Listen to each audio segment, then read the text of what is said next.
Iko Nini. So kuna time fulani nilikaa chini na Itumbi, na vile nikaa chini na Itumbi, there's a question that I asked him. I asked him why the president was repairing State House 2 years to the elections. And I remember I was talking dismiss wakiniambia that's a stupid question. But what I was asking was, and it's something that you need to ask yourself, that if we have elections in 2 years' time and you don't know who's going to win, would you spend a very big budget to repair number 1 State House and to repair Harambee House? No, you wouldn't. So it leaves like a semi-bad feeling in my mouth. And then earlier this week kulikuwa na ile speech fulani ilifanywa na Buda anaitwa Narendra akiwa Masai za Uganda. And I remember when I reacted to this, nilisema that I was not understanding why the president felt like it was a laughing matter, because it was not a laughing matter. And then what happened? The president goes to Nakuru and says the exact same thing in different words. And this is the point where anezataka sasa tuanze kuchukua this story seriously, because one thing that I've come to notice about African leadership is it's not about the people, inakuwaga just about self-interest. So wacha tusikize kile Narendra alisema this week, and then tusikize what Ruto said akiwa Nakuru. Try to imagine the audacity of saying that in Nakuru, but wacha tusikize. The constitution doesn't allow, but I will say you should be there for 20 years. Because we would like, I know last time when I said likuwa napigwa sana, lakini if you want to remove the unemployment in the country, we need this force and put the things in order in the country. So nachekio, this is Narendra Raval says that Ruto should run this country for 20 years, and the camera cuts to Ruto and Ruto is laughing. This is not a laughing matter. And why is it not a laughing matter? Kenyans fought for presidential term limits. And for these presidential term limits to come up, wase wengi sana walidedi. And we can never go there. And I feel like it's very dishonest. Yani I don't know what, to think that you're the only human being who can change Kenya. It's very, I don't know which word to put. Because don't forget, we are all mortal. So at some point, this thing that we call Kenya will still be there, but sisi hatakuwa. There's no one who's going to live forever. And another thing, no one knows when they're going to live. By live nasema, najua, kuaga dunia. So, why would you think that you're the only person who can change a country? Because you're given a chance to rule for maximum 10 years. And in that 10 years, you have to do your best. And even if your best is the best that Kenya has ever seen, still after 10 years, you have to respectfully fuck off. Haijalishi kama wendi umeturn Kenya imekuwa tunacompete na US, Kenya tunacompete na China. The constitution says after 10 years, unaishia. Why? Because if you build great institutions, then you don't have to be there. The institutions will outlive you. And that should be any president's legacy. And kona shindwa kwa nini mwafa na bonga J story? This is a non-issue, because I've been hearing people say this is a non-issue, this is what. But sometimes you have to start looking into things and thinking about them deeply. So Ruto alikuwa Masai za Nakuru, and Nakuru alikuwa najisifu vile anaenda kubuild out Mau Rironi Road, which of course I'm super happy that that's going to happen. Any sort of development, I'm happy. Najua, I want, if the president scoring political points means us having better roads, I want that. If it means having a railway that reaches Nimalaba, I am for that. But what I'm not for is changing the constitution. And so, kumbuka, Narendra talked about 20 years. Now listen to Ruto a few days later. Mimi nawauliza bana, Kiambu hoye, hii Kenya itabadilika ama itabadilika? This was actually in Kiambu. This is even worse than Nakuru, because Nakuru tunaweza sema it's more cosmopolitan than Kiambu. Sikiza cho, yeah? Sikizeni. Na hiyo kazi yote ya kujenga manyumba, kujenga masoko ni kazi ya miaka miwili. Si ndio? Kazi ya miaka ngapi? Na miaka 10 na miaka 20. Si Kenya itabadilika? Si Kiambu itabadilika? Kiambu itabadilika ama itabadilika bwana? Sijui kama tunaelewana. Tuko pamoja? Yes, tunaelewana. Kile unajaribu kusema ni you want 20 years and kile unaenda kuambia is no. Doesn't matter how good you'll be. You finish your 10 years if you get 10 years. If you get 5 years, you get 5 years and you leave. It does not matter what you've done. This thing of feeling like you're the only person who can do something, lead a country, that's so, I don't know how to put it. So yeah, hii kitu ili stress sana. Alafu kitu moja ile lazima niseme. I remember majuzi tulikuwa hapa na Oroba, and Oroba took an opportunity to talk to the president. And what I'd say is, if I had an opportunity to talk to the president, is that thought of changing the constitution to allow him to run this country for 20 years would lead to so many deaths. It's not worth it. It's not worth it. Wacha tusikize Ian Kama. Ian Kama alikuwa amekuja hapa majuzi hapa Kenya na kabaki amebonga juu ya president wa TZ, but apart from that alibonga juu African presidents. Because I won't lie to you, the only way that Ruto would run this country for 20 years would be through watu kumwaga damu. And is it worth it? I think Ian Kama asked it in the best way possible. Wacha tumsikize. The Africa we dream of, peaceful, prosperous, and respected, will only emerge when our governance is guided by our values and not by our interests. Turning to recent examples, it is totally unacceptable. It is totally unacceptable when an Africa leader, in order to stay in power, will resort to killing his or her own people. That's what it would take. For Ruto to run this country for 20 years, that's what it would take. It doesn't matter if he's the best president. That's what it would take. So the question is it worth it? That's number one. The next question is, why do you think you're the only person? If, let's say, Ruto is the best, like he believes he's the best, and he takes us to this level. Uhuru believed he was the best. Kibaki believed he was the best. Moi believed he was the best. Kenyatta believed he was the best. So, Moi na Kenyatta, I don't know how to judge them. But I can judge Kibaki. Kibaki alitupeleka to a certain level. Nacheki. Uhuru akakuja na madeni zake, pia akatupeleka to a certain level. Saizi Ruto amekuja. I don't know what level is going to take us to. But let's say he is the best.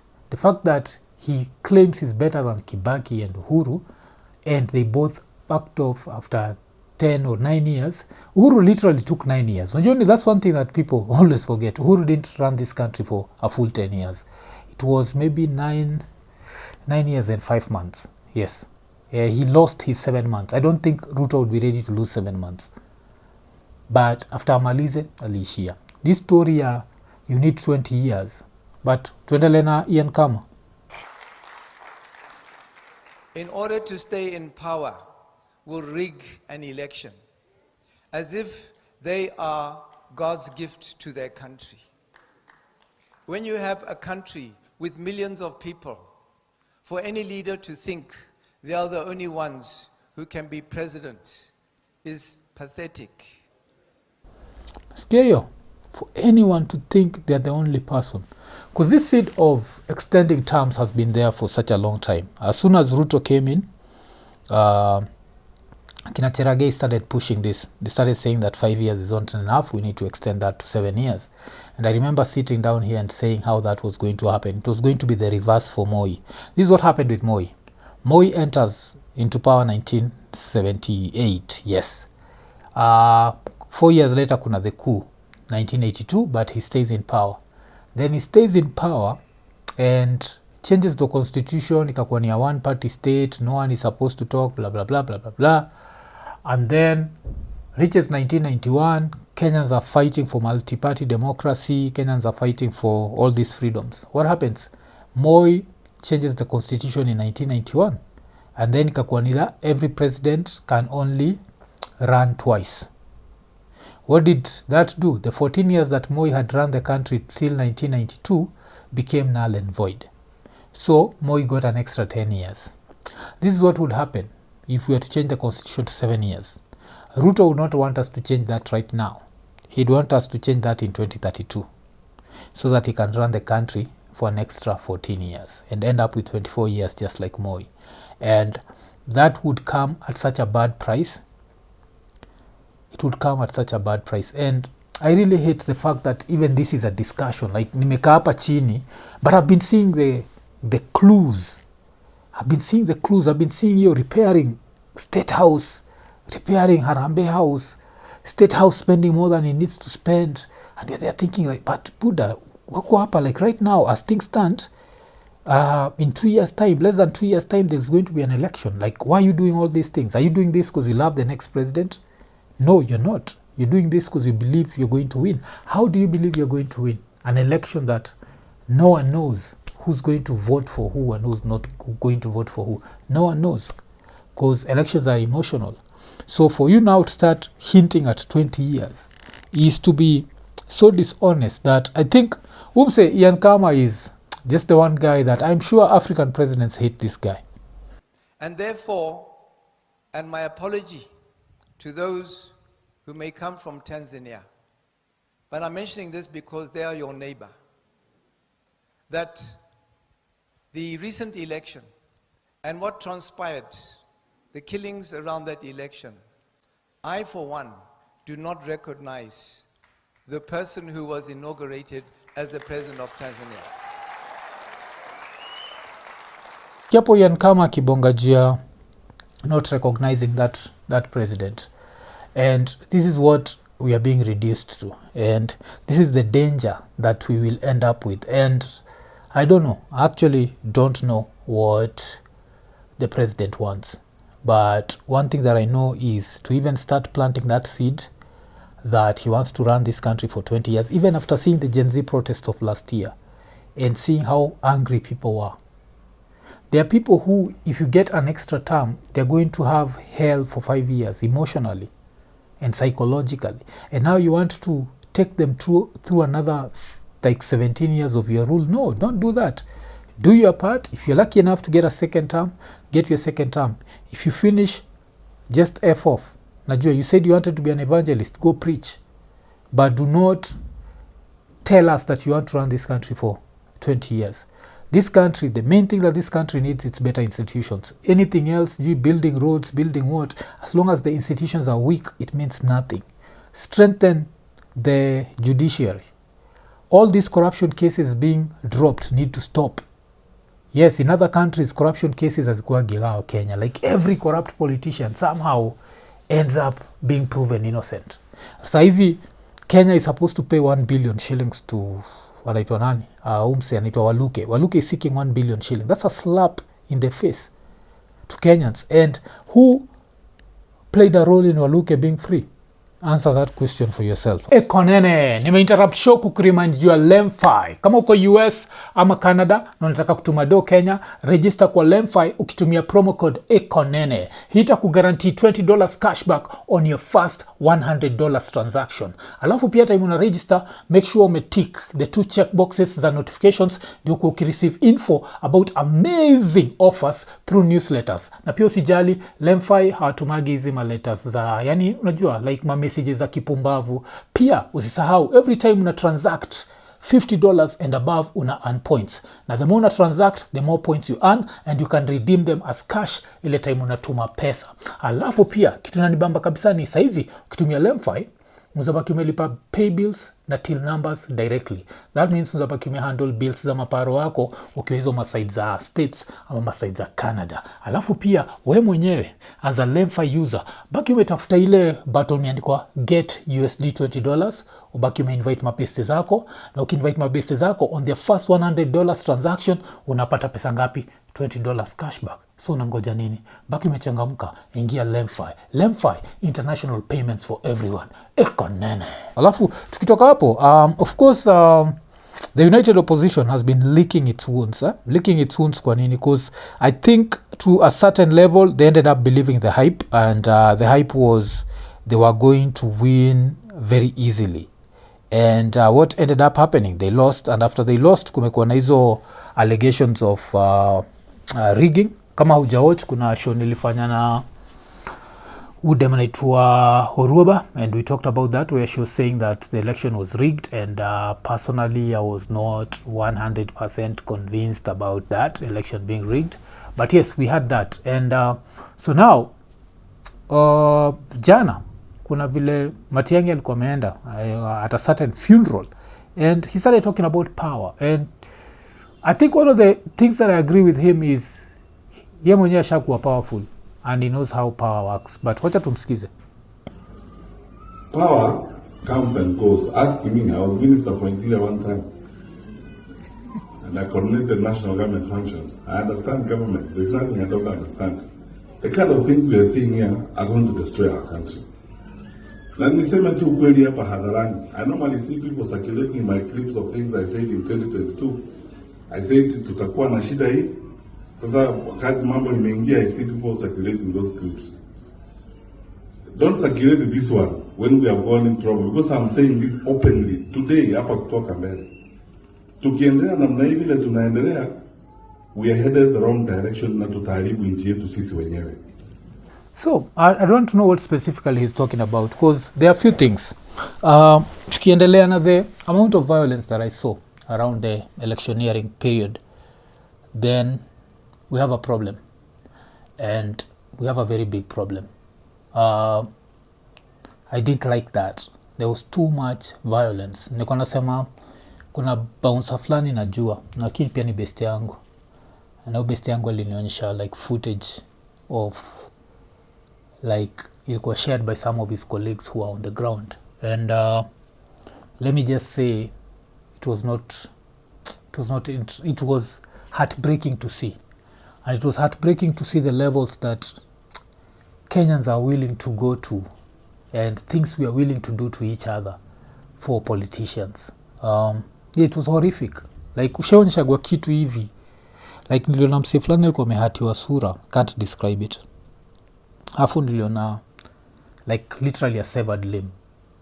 And movies fanyaga the human body inaka somehow, I don't know what, like hata kika injured ikaage injured. When you see a real like Hollywood IJ recreate that, it's nasty. You can't look at it twice. So if that's the way tunaenda kuhandle elections, it's very bad. Hii siasa hii ni siasa ya kubomoa nchi. Ni mambo ya kiburi, kubeba mali ya serikali, pesa ya umma, kujipiga kifua hapa kwa viongozi, kudharau maoni ya wananchi na kura za wananchi, ili sasa wewe uwe na nia yako and you have your way whatever it takes. Let me tell you, my brothers and sisters, especially those of you, my fellow citizens and my brothers and sisters in government. Those countries where you have seen wananchi wanaamuka asubuhi, wanaenda kwa manyumba ya mawaziri, wanachoma manyumba, wanachoma mafamilia, they start like this. And how do they start? They start with little things like just that thing of a president thinking of extending his presidential term. Such little things where you'll be like, you know what, I'm the best person to ever happen to this country. If I was not born, Kenya would be a third world country forever. So you know what, if I get this opportunity, this privilege of leadership, I'm going to misuse it. I'm going to misuse the police, because the only way unaweza change constitution Kenya is through the Kenya police. They're the only people who can help you do that. Macheki. And how, if that happens, I don't know what's going to happen. Yes, mi uwezi ona nikiongea juu ya Ruto and I think about him having a second term. I don't lose sleep over that. I don't lose sleep. Why? He is an incumbent, and Kenya so far, no incumbent has lost. And I'm going to put no incumbent has lost in quotes. So that has been there, and we justified it. And we justified it in 2007, and we justified it in during the Kumera Dhuraku era, the 2017 election ya pili. Remember the nonsense that happened, where it was just basically Uhuru running against himself. So we justified that. But what we've never justified is extending presidential terms. We have to jawai. That's why I keep saying, Uhuru ran this country for 9 years and 5 months. He lost 7 months. And he respected the constitution and stepped down. Wanaanza namna hii. Hii shida mumeona kwa jirani na huku namna hii. Inaanza namna hii. Unafikiri ni mchezo, unaanza namna hii. Because please take this seriously. There is a limit to which you can push people. Last month there is a limit. All these are smart people here. They can tell you there's a limit. Unaweza kusukuma watu, usukume watu. Itafika mahali siku moja hata wewe mwenyewe utashangaa. Because you don't know how these people will respond. And that's what I can say. Like nimetry kushikanisha hizo story mbili. Like and I don't know what, man. I don't know kai Itumbi uchekigisho and Chuka Itumbi anachekisho nataka abonge na the president amwambie it's a privilege to run a country. It's one of those privileges that 99.9% of Kenyans will never get. Najua. It's and by that I think tukiangalia the grand scheme of things, tukiangalia like how many presidents we've had and how many Kenyans have lived and even died during that time, it's one of those privileges where 99.9999999 is even 999 infinite % will never get. When you get that chance, you do your job, and when it's time to go, you go. You don't start thinking of changing the constitution. You don't start thinking you are God's gift to the world, because you're not. This country will continue whether tukue ama tusikue. Best thing that we can do is strengthen institutions. All these things about building roads, building hospitals, building what, if the institutions are not strong, the country will never be strong. And that's the reason why watu wakichekigi nikibonga juu ya America, I always talk about America and I say the way it's run by a clown. But even as much as Trump is not the sharpest tool in the box, he's still able to run that country because that country has institutions, and these institutions have been strengthened. And it means that country, hata mimi mwenyewe kama Kenya hivi, nikipelekwa hiyo place na wajisahau for few seconds and they make me president, I'd be able to run that country. That's how strong institutions do. And any president who thinks building the Mau-Rironi road, or maybe Uhuru thinking expressway, and maybe Kibaki thinking Thika road, all that won't change Kenya into what we are trying to do. The person who atakuja pale na strengthen institutions, the person who atakuja na afanye kitu ile happen. Shasikia idea yangu, as I keep saying, it's the police that stand between us and true democracy. And this is what I'd do if I was president. I'd be the guy who would ask parliament, you know what, let the head of police be voted in. Let them be voted in. Alafu it would come with rules. If the head of police is voted in by enough electoral college, where it's not about your region. So even if your region has the most numbers, it's not enough. You have to be voted in by a lot of sections of Kenya. So you'd have to turn that into electoral votes. And if you win, you serve the people. It's the people who've put you in office, and these same people should be able to impeach you. And impeaching the president, the head of police, should be easier than impeaching a president. Inafaa kwa tu the people decide to vote, and they vote, but kuna certain threshold of voters who have to show up, so that isikuwe ni ka mini by election kale kana happen on a Tuesday and 20 people vote to remove na natoka. No. But with that, what would happen is the police would not be able to come to the streets and shoot us ovyo when we are fighting for a better Kenya. And what would that mean? That the presidential powers would also shrink, because now the president would know that violence is off the table, and the monopoly of violence and the brutality that we see happening with Kenyan governments, and the same thing that happened in Tanzania, the same thing that I expect to happen in Uganda in a few months' time, all that would stop. I know these sound like crazy ideas, but we're trying to fight for a better Kenya, and a better Kenya is going to come only through stronger institutions. And right now, if you're to ask me, the one institution that stands between Kenya and first worldness, it's the Kenya police. They defend corrupt people. They are the ones who don't have enough evidence when it comes to investigate corrupt people. Anaga enough evidence. They're the same people who will show up on the streets and just brutalize Kenyans. The minute that we deal with that is the minute that we move from a third world to a first world country. It's not about Mau-Rironi road. It's not about the SGR. It's about the institutions. The more independent institutions we have, the better this country will be. And a president can change that. The president that comes in and is like, you know what, It's time for the police to be fully independent, and not just independent. It's time for the police to be accountable to the people. And the only way to make that is let them be elected by the people, so that they are more loyal to the people than the executive. Then we'd see what would happen.